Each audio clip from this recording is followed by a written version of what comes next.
Сәлеметсіздер ме оқушылар? Бүгінгі тақырыбымыз электронды почта мен файлдарды қабылдау және жіберу. Кел ойланайық, интернет арқылы деректермен қалай алмасамыз? Деректер алмасатын қандай жерлерді білесің? Жақсы, бүгінгі үйренетініміз интернет арқылы деректерді қабылдау және жіберу үшін файлдар мен бумаларды құру және жою. Алдымен есте сақтайық. Электронды почта хаттан басқа сурет, видео жазбаларды, дыбыс программа, тағы да басқа ақпарат түрлерін де тасымалдай алады. Біз файлдар мен бумалар туралы жақсы білеміз. Интернет арқылы деректер жіберу үшін электронды поштаны қолданамыз. Өткен сабақта жеке электронды почта ашуды меңгердік. Ендеше осы почта арқылы бір-бірімізге хат жіберіп көрейік. Электронды почта жәшігінде барлық хабарламалар бумаларға бөлінеді. Кіріс хаттар, жіберілген хаттар, шимай дәптер, спам, себет. Өз почта жәшігіне баптауларды өзгертіп, қосымша бумаларды қосуға болады. Электронды поштада қосымша бумалар құру немесе жою үшін бумалар реттелген хаттарда жанама мәзірді шақырып, жаңа құжат қалта құру немесе жою батырмасын басамыз. Интернет арқылы қандай деректер жібере аламыз? Электронды почта арқылы хаттарды, файлдар қабылдап және жібере аламыз. Мысалы, өзімізге қажетті адрестерге хат жолдауға болады. Сонымен қатар бір немесе бірнеше электронды адреске бір мезгілде жолдай аламыз. Электронды почта кімге қабылдап алушының электронды адресі, тақырып, қабылдап алушыға жіберілетін хаттың тақырыбы жазылатын өріс. Хабарлама немесе файл жіберу үшін почтаға кірген кезде сол жақ бөлігінде орналасқан бумалар қатарында тұрған хат жазу батырмасын басамыз. Компьютерде орындайық тапсырмасы.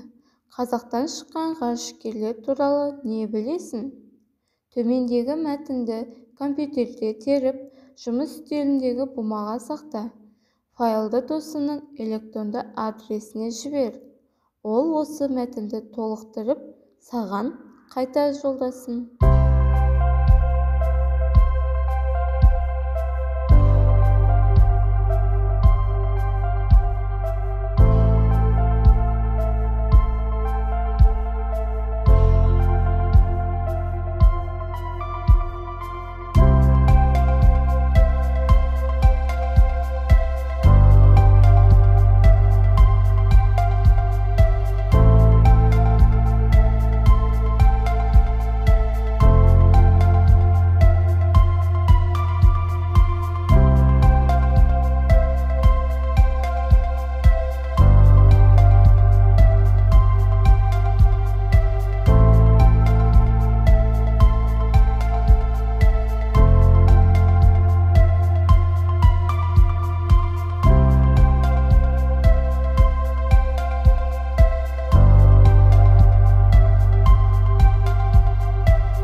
Білгенге маржан. Тегін почта жәшігін көптеген интернет порталдарында ашуға болады. Міне қызық. Ағылшын тілінде мына белгіні әдетте коммерциялық деп аталады. Шведтер көлденең, италиялықтар кішкентай ұлпа дейді. Басқа тілдерде бұл символды жануарлармен байланысты көптеген атаулармен сипаттау жолдарын тапты. Мысалы, тышқан құйрығы, ұйқыдағы мысық, үйрек үйрету, иттер және құрт деген атаулар берген. Келесі ізден орында тапсырмасы. Электронды хабарламаларды негізгі элементтерін сәйкестендір. Кімге? Тақырып. Барлығымыз орындап болсақ, онда жауабын көрейік. Дұрыс балалар, жарайсыздар.